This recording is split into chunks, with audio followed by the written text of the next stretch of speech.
Antes que nada, sabéis que la palabra más repetida a lo largo de una vida normal, de estas vidas que duran muchos años, es la palabra yo. Y la segunda palabra más repetida por un ser humano es la palabra no. Yo creo que la palabra más repetida debería ser la palabra gracias. Y voy a empezar por gracias. Gracias a la Universidad Frans Tamayo, Unifrans, por haberme invitado a estar en este tercer foro de innovación educativa. Ya participé en el anterior y os aseguro que se puede estar en mejor sitio para exponer ideas que irradien a toda la región latinoamericana sobre cambios en la universidad. Y gracias también a su rectora, a la arquitecta Verónica Ágreda, por haberme invitado. Dicho esto, la presentación la he llamado la transformación de la formación ejecutiva, pero no vamos a hablar solo de formación ejecutiva. Al final pondremos algunos ejemplos de formación ejecutiva. Hoy vamos a hablar de la transformación de la universidad, imprescindible transformación de la universidad. Vamos a hablar de las tendencias y vamos a hablar también y sobre todo de calidad. Si me permitís, el viaje empieza aquí, empieza hace unos años, cuando presentamos desde la propia Universitat Oberta de Cataluña, donde yo era el director de innovación, un estudio que habíamos hecho con distintas universidades, entre las cuales el MIT para los aspectos de tecnología, y que veníamos a decir en el año 2016 que el mundo de la universidad iba a transformarse muchísimo en los próximos 10 años. Pocas veces uno tiene la sensación de estar en el lugar adecuado, en el sitio oportuno y en el momento que van a pasar las cosas, y ahora estamos en ese momento, en el momento de transformación. En aquel momento, cuando los periodistas me preguntaban, yo utilicé una metáfora para explicar lo que entendía que iba a pasar. Y les decía, estamos frente a un tsunami de cambios. Y ese tsunami va a hacer que en apenas una década, en apenas 10 años, las universidades hayan cambiado tanto que es posible que la mitad de ellas no sean reconocibles respecto a lo que eran antes. Es más, decíamos, algunas pueden desaparecer. Digo esto porque os aseguro que yo no pasé por China en el año 19-20 y no hice que cambiaran las cosas con la pandemia, pero sí que se intuían cambios que estaban ahí. Son cambios que hemos vivido en nuestras propias carnes estos últimos años. El segundo punto del recorrido es justo eso. ¿De dónde venimos? Porque éramos felices todos en nuestras aulas, haciendo lo mismo que habían hecho profesores como nosotros desde hace 1000 años. ¿Recordáis?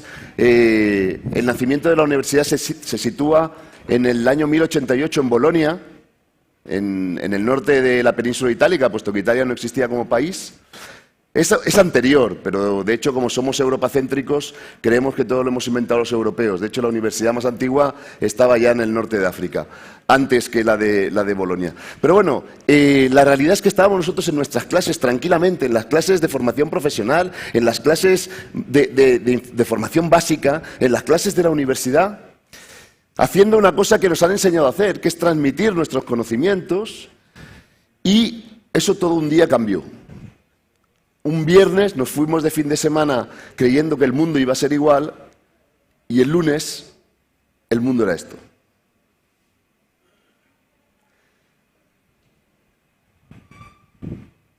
Vamos a hablar de tendencias y de calidad. Solo una pregunta, ¿esto es calidad? El proceso de aprendizaje de una persona, no lo olvidemos, tiene como centro al estudiante, no al profesor. Durante mucho tiempo nos hemos equivocado, seguramente porque éramos menos maduros desde un punto de vista de comunidad, y creímos que la figura dominante en un aula, en una institución, era el profesor. Por eso los profesores nos dan tanto espacio siempre y podemos hacer lo que nos dé la gana. Pero cuando alguien está aprendiendo, la figura clave es la persona que aprende. Nosotros estamos al servicio de la persona que aprende. No os digo yo que los buenos profesores en aulas no puedan desarrollar grandes monólogos que hagan que la gente aprenda cosas. Es posible que sea así. El problema es que hemos convertido una posibilidad de aprendizaje en la única posibilidad de aprendizaje. Y eso nos funcionaba hasta un día antes del encierro por el confinamiento. Cuando nos confinaron, las clases se tuvieron que improvisar y se convirtieron en una mala fotocopia, en una mala reprografía de lo que hacíamos los profesores en las clases. Y lo que se nos ocurrió, porque efectivamente teníamos los medios tecnológicos al alcance, fue reproducir esos monólogos de profesores, reproducirlos en lugar de en la vivencia del aula y del contacto físico, reproducirlos a través de una pantalla. ¿Qué ha pasado? Esto es una imagen real. Yo colaboro con la Universidad Autónoma de Barcelona, donde me gradué además, es una universidad, digamos, de nivel en España. Estos son clases reales. Si estamos hablando de la calidad de los procesos de formación y de la calidad de los resultados, esto no puede ser el camino. Esto no es el camino. Esto es una circunstancia. De hecho, durante la pandemia hablábamos de la formación de emergencia, porque no nos quedaba más remedio. Con suerte, en aquellos países que tenemos redes telemáticas y prácticas tecnológicas, pudimos enfrentarnos a eso. Hay otros países que ni siquiera se pueden enfrentar a eso, que cierran escuelas porque no pueden enfrentarse a eso. Pero sigue sin ser un ejemplo de calidad en el proceso de aprendizaje. Vamos a reflexionar entonces qué podemos hacer para mejorar eso. Estamos en el momento adecuado. Este es un mensaje que quiero compartir no solo con mis colegas los docentes y con los estudiantes, evidentemente, porque son ellos los que tendrían que reclamar un mejor servicio de aprendizaje, sino también y sobre todo lo quiero compartir con directivos de universidades. Está en nuestras manos transformar una institución que es necesaria para la vida social y que si no la transformamos se va a ir degradando progresivamente porque los procesos de aprendizaje no son tan buenos como eran y son cada vez más frustrantes. Y es un mensaje también para los políticos. Tenéis que estar delante del cambio, tenéis que estar enfrentando para levantar la formación de cada uno de nuestros países, ¿no? Si me permitís, cosas que dice el Banco Interamericano de Desarrollo hace apenas 4 meses. La transformación digital requiere un enfoque multifuncional. No es solo, como decía el buen amigo de Virtual Educa, ¿qué van a hacer los profesores en las aulas? No, es que va a hacer la institución para modificar todo eso. No es un problema de los profesores, es un problema de visión institucional, es un problema de visión directiva, es un problema de visión política. Y decía también el informe del Banco Interamericano que es muy importante la gestión del cambio. Claro, no estamos acostumbrados a estos cambios tan grandes. Estamos acostumbrados a cambios incrementales y no a cambios de paradigma. Y ahora estamos viviendo los orígenes de ese cambio de paradigma que es importante en el mundo de la educación. Y otra cosa decía también el Banco Interamericano, y la apunté ahí. Las instituciones educativas están reconsiderando esa experiencia de los estudiantes, pero la están reconsiderando dentro de los marcos tradicionales. ¿Cómo recuperamos las clases como las hacíamos antes? Y la reflexión es que no se conduce nunca un automóvil mirando al retrovisor, se conduce mirando al frente. Entonces hay que ponerse en la reflexión de cómo va a ser ese cambio. Yo lo que os propongo a lo largo de los próximos minutos es que veamos esto. La transformación digital de la universidad con sentido es imprescindible. A los que queremos a la institución universitaria nos parece que es irrenunciable ayudar a esa transformación que requieren estos nuevos tiempos. Y de hecho, ¿cómo se sienten los directivos de universidad, los rectores de universidad delante de esta transformación? Yo estuve dibujando un cuadro antes de venir para aquí que quería compartir con vosotros. Fijaos, este es el cuadro en el que podemos agrupar a las 30.000 universidades que hay en el mundo en función de 2 ejes. El eje vertical marca si realmente los equipos directivos de las universidades creen que la transformación digital va a mejorar la educación. Y hay unos que no, y hay unos que sí. Y el eje horizontal marca si los equipos directivos de las universidades se adaptan al cambio o no se adaptan al cambio. Y eso nos permite tener una matriz con 4 cuadrantes en las que nos encontramos aquellos que creen que todo lo digital no va a mejorar la educación, que hay que volver a lo de siempre y que además no quieren adaptarse al cambio. Son aquellos que ante una situación nueva se sitúan como reacios a esa situación, ¿no? Les he denominado con un anglicismo así de ir por casa como los reluctants, ¿no? Aquellos que no creen que tampoco vaya a mejorar la transformación digital, la educación en las próximas décadas, pero que se adaptan al cambio como pueden, son aquellos que están cronificando lo que hemos visto antes. Están cronificando clases síncronas a través del Zoom, a través del Teams, a través del Meet, que todos, si fuéramos estudiantes en lugar de ser profesores o directivos y nos pusiéramos al otro lado de la pantalla, nos daríamos cuenta que son experiencias terriblemente frustrantes como aprendizaje. Yo tengo 2 hijas en la universidad. Una de ellas, en 4º curso de un doble grado, trabajando ya, ha dejado de asistir a estas sesiones. Solo asiste a los exámenes. Es que no es un elemento de creación de aprendizaje. Es frustrante.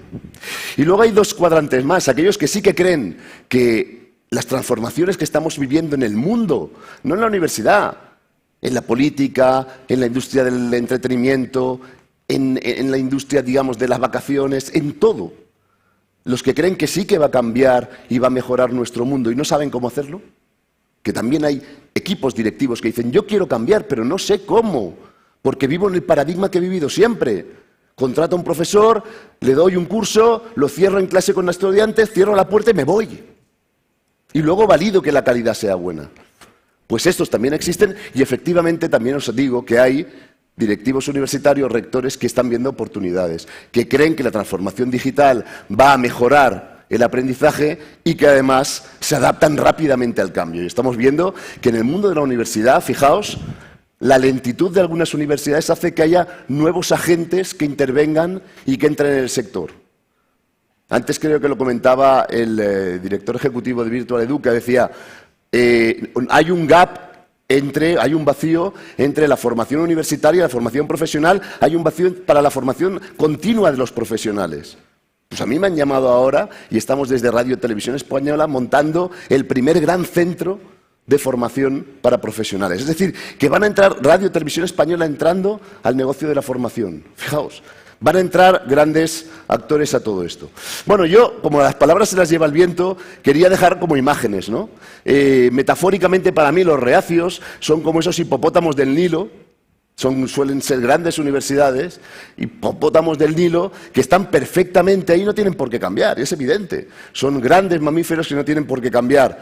El problema es que no hace mucho, incluso los propios documentos de ahora mismo, generados por otra universidad de aquí al lado, en Perú, la PUC, la Pontificia Universidad Católica de Perú, decía que si seguimos utilizando los mismos sistemas de cronificación de la emergencia en la universidad, nos encontramos disminuciones de matrícula y aumento de la deserción estudiantil. ¿Eso es un éxito para la universidad? Entonces esos hipopótamos que están bañando tan tranquilamente puede ser que un día se encuentren sin agua.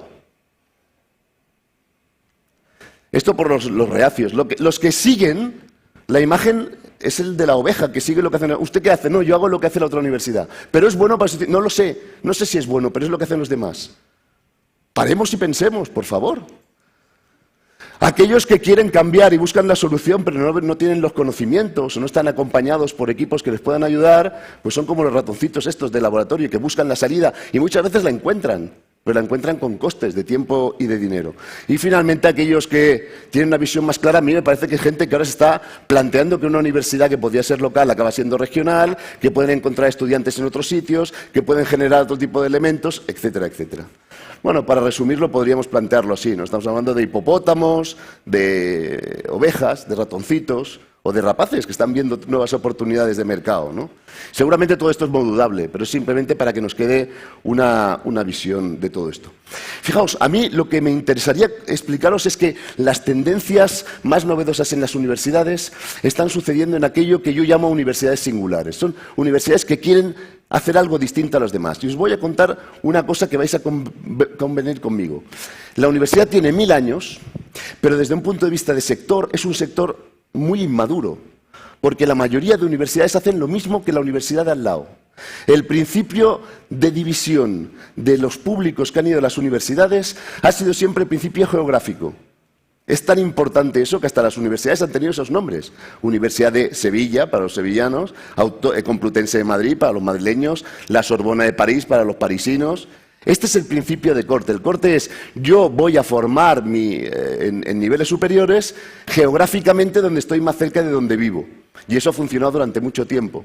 Pero eso ha hecho también que el sistema de formación, un profesor delante de un grupo de estudiantes, vehiculándolos, explicando cosas y haciendo una evaluación que es un examen que dices, bueno, ahora veremos los elementos de trabajo, pero pocas veces nos hacen exámenes en la vida real, eso ha sido reproducido en todas las universidades sin mucha diferenciación. Desde hace décadas, pocas décadas, pero desde hace décadas, algunas universidades, no solo digitales, o sea, algunas de ellas sin transformación digital en su momento, se plantearon que tenían que cambiar cosas de ese modelo educativo para hacerse distintas, para hacerse singulares, para madurar en el sector. Igual que nos pasa en otros sectores. Ustedes compran un coche y compran el coche en función de la marca, sabiendo que una marca les proporciona unas ventajas de todo tipo, desde simbólicas a reales y mecánicas, distintas que otras. En el mundo de las universidades, más allá del corte geográfico, muchas veces no vemos la diferenciación, excepto para aquellas universidades que son de élite, con costes carísimos y con entradas, digamos, solo para un grupo de personas muy limitado. Veamos, de los estudios que hemos hecho nosotros, habíamos agrupado la posibilidad de esas universidades singulares se agruparan en distintas familias. Es algo que creo había contado aquí alguna vez y hoy lo cogemos al vuelo para seguir avanzando. Hay un tipo de universidades que ya no se plantean que van a formar a los estudiantes de su zona. Lo que se plantean es que van a formar a estudiantes de todo el mundo, pero los van a formar de verdad. Los van a formar de verdad, no como un lema de marketing. Los vamos a formar de verdad. Hay un ejemplo, os voy a traer un ejemplo de cada una de estas universidades para que veáis que en el mundo existe esto ya, que no estamos inventando cosas, que son las tendencias que están haciendo que cambie la educación superior. Un caso paradigmático de esto es una universidad californiana, Minerva, que se lleva a los estudiantes cada semestre a una ciudad distinta del mundo. Me diréis, hombre, esto solo pueden pagar pocos, es cierto, pero lo estoy explicando para que nos puedan dar ideas de posibilidades de cambio. Cuando están circulando por el mundo, están siguiendo, digamos, el acompañamiento, es un acompañamiento muy de Flipped Classroom, están siguiendo el acompañamiento a través de elementos digitales. Esto podría ser un caso, pero hay otros casos, universidades que en lugar de centrarse en la teoría, que es lo que hacemos la mayoría de las universidades, centrarnos en elementos generalistas y teóricos, se centran en elementos de práctica real. Las podríamos llamar las Business Oriented Learning o podríamos llamarlas universidades orientadas a la experiencia, que me gusta más. Y cuando buscas universidades orientadas a experiencia hay de todo tipo. Muchas de ellas están en Europa, habrá otras que también están en América, otras que están en Asia. Esta es una escuela de programación que está en Francia. La gente antes iba a las facultades de informática, de gestión, para aprender a programar. Ellos inventaron un modelo en el que no te explican cómo tienes que programar, sino que programas desde el primer día. Y hay 21 niveles de dificultad en la programación. Y eres evaluado por otros compañeros que tienen más nivel que tú, no por profesores. Y eres acompañado por expertos del mercado profesional. Es un cambio, ya veis, es un cambio que se está produciendo en algunas escuelas de programación. Tercer caso, me parece interesantísimo, universidades que le están dando mucho más papel al trabajo en grupo, más que al trabajo individual. El principio de cualquier evaluación es, tú eres una persona, Lluís Pastor, llegas, haces tu trabajo, tus pruebas, tus exámenes y tal, y te damos una nota final a ti. Muy pocas veces el trabajo en grupo se convierte en el elemento fundamental del aprendizaje. Y hay algunas universidades que ya empiezan a plantear que eso hay que cambiarlo. Eso supone cambiar también los entornos físicos, las aulas, etcétera, etcétera. Una de ellas, de la que hablaremos luego también, es una universidad sueca que evalúa a los estudiantes solo en grupo. El resultado es para el grupo. Y cada vez los grupos van cambiando, con lo cual me decía una estudiante de Hyper Island, una cosa muy interesante. Me decía, Lluís, lo que más me llamó la atención a mí de aprender ahí es que yo, en el primer grupo que estuve, son grupos de 4 personas, era la persona que tenía un perfil de mayor liderazgo, con lo cual yo me encargué de coordinar al grupo, pero en el segundo trabajo que hice ahí me encontré con otra persona que tenía un perfil mayor que el mío desde un punto de vista de coordinación y me tuve que readaptar. Y esa readaptación, que es absolutamente normal en la vida profesional, es una cosa que antes no se vivía en las universidades. Hay otras universidades que se centran, en lugar de los elementos de conocimiento común, en buscar los límites del conocimiento. Especialistas en másters, especialistas en programas de doctorado. Ahí el caso paradigmático podría ser la Singularity University, que hace cosas para muy pocos de una manera muy distinta. Pero vamos a universidades que hacen cosas para muchos. Muchas universidades están cambiando sus modelos de trabajo porque quieren formar al máximo número de personas en el mínimo tiempo y con el mínimo coste posible. Con lo cual, estás encontrándote universidades para gente que trabaja y estudia, universidades para gente que entra y sale de la universidad continuamente, y ahí las unidades de trabajo acaban siendo mucho menores, ¿no? Un caso también paradigmático, fijaos, un MBA cursado a partir de micropiezas que cada estudiante puede ir ensamblando como si fuera un puzzle para tener su título final, ¿no? Universidades, como os decía también, que trabajan sobre eficiencias de tiempo y coste. Y yo me he centrado en un ejemplo solo, porque en eficiencias de tiempo y coste podríamos hablar de muchos elementos pedagógicos. Pero me parece interesante esta, porque cuando transformas una universidad no transformas solo su modelo formativo, sino que transformas también la propia organización y transformas el modelo de servicio de negocio que ofrece. En el caso de Capella University hay toda una posibilidad de que los estudiantes no paguen matrícula, sino que se suscriban. Y cuando hablaba con el presidente de Capella, con Senet, yo le decía, ostras, me parece una gran iniciativa porque pagando una suscripción puedes hacer más cursos a la vez, con lo cual te sale más barato. Y me decía, sí, pero nos hemos dado cuenta que muchos estudiantes usan la suscripción porque a medias de un curso tienen más trabajo del previsto, no pueden terminar el curso. Si lo hicieran a través de matrícula, perderían todo lo hecho. Si lo hacen con la suscripción, recuperan allá donde lo dejaron. Es decir, que fijaos, la universidad se está acercando al público, a los estudiantes, de maneras muy diversas, ¿no? Y luego, claro, luego siempre quedan las universidades de élite. Estas son las que le gustan a todo el mundo, ¿no? Las que copan los rankings. De hecho, ha sido el modelo que han venido a copiar las 30.000 universidades, prácticamente todas ellas. Han venido a copiar el modelo de universidades de élite, pero para ser élite tienen que pasar dos cosas. Tienes que tener a los mejores profesores y a los mejores estudiantes. Si no tienes a los mejores profesores con diferencia, a los mejores estudiantes, tú estás intentando ser una universidad de élite sin serlo del todo, con lo cual a veces estás degradando todo el proceso, ¿no? Y en estos casos, evidentemente, pues recogía solo a título de ejemplo Harvard, ¿no? Pero me interesaba a mí que nos centráramos en estos elementos, digamos, de trabajo que os voy a acompañar a lo largo de los próximos 10 minutos, 15 minutos, para que podamos compartir que hay muchas teclas en la universidad que podemos tocar para hacerla singular, para hacerla más atractiva, para empezar transformándola, digital o no digitalmente, pero transformándola. Todas estas universidades tienen cola para entrar. Y en cambio muchas otras resulta que los estudiantes están renunciando a seguir las enseñanzas que les proponen, ¿no? Bueno, claro, todo se basa en analizar antes cuál es el modelo tradicional de la universidad. Fijaos, yo os lo propongo, digamos, con tres capas muy sencillas. Una de ellas habla del modelo formativo, otras del modelo organizativo y otra capa del modelo de servicios. Porque al final la universidad no es solo lo que pasa en el aula, la universidad es lo que pasa en la institución. Fijaos, desde un punto de vista de diseño y de evaluación, ¿qué hacen la mayoría de las universidades? Contratan a profesores para que, digámoslo así, dicten libros. Yo cuando voy a una clase, básicamente hasta las asignaturas tienen nombre de libros. Introducción al periodismo, nombre de libro. Práctica de redacción 1, nombre de libro. Teoría y práctica.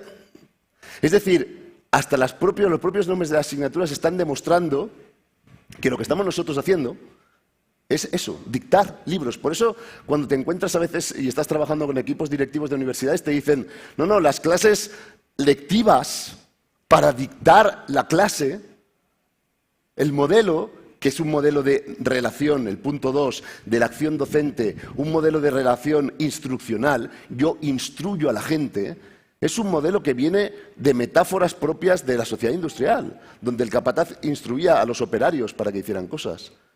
Pero eso resulta insuficiente. No digo que no esté bien para ciertos ámbitos o para ciertos momentos. Lo que digo es que el problema es convertir una vía posible de relación y de aprendizaje con estudiantes en la única vía de relación y de aprendizaje con los estudiantes. O los propios recursos de aprendizaje. A mí se me cae, como directivo de universidad que he sido y como impulsor y creador de otras nuevas ahora, se me cae el alma al suelo cuando veo que el material de trabajo de los estudiantes es el PowerPoint que va pasando el profesor. Pocas veces he visto yo recursos más artesanales que los propios PowerPoints que muchas veces los profesores utilizan.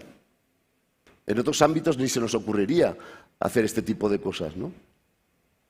Y luego, ¿cuál es el entorno de relación? El entorno de relación de un estudiante en una universidad tradicional básicamente es el aula, donde básicamente está para escuchar y apuntar, o el despacho, para ser atendido algunas veces, pocas. Este es el modelo tradicional, sobre esto hay mucho que cambiar.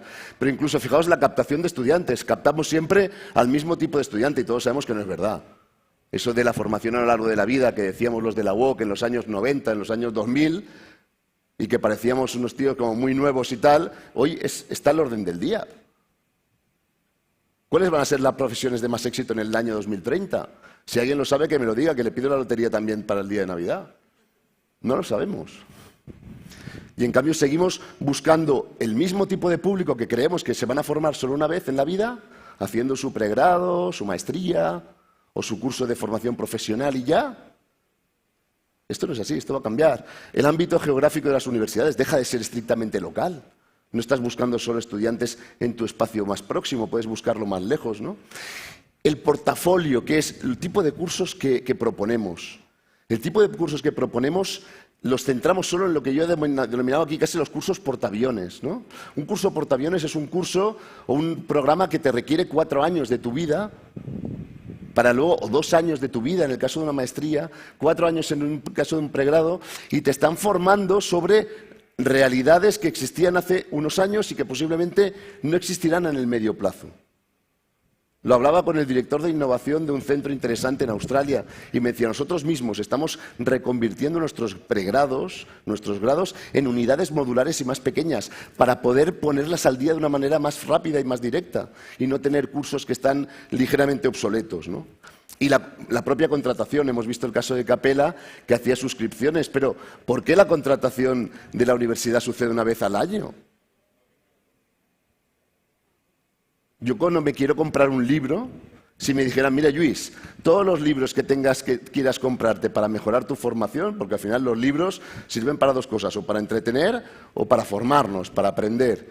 Los libros que yo me compro para aprender, imaginaos que nos dijeran, apúntate todos los libros en una lista, porque solo los vas a poder comprar el día 1 de septiembre.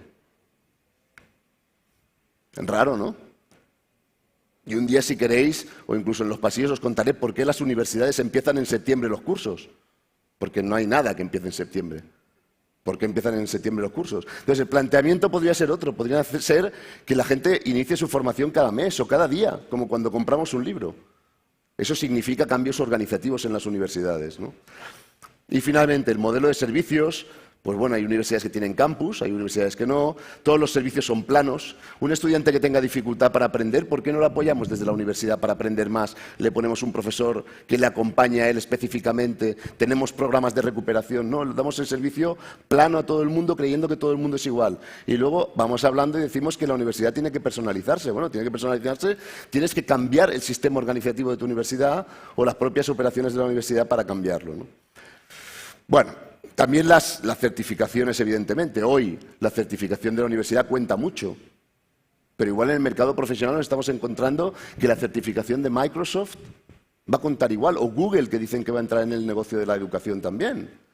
Entonces, tenemos que abrir las puertas a que vayan a pasar cosas distintas, ¿no?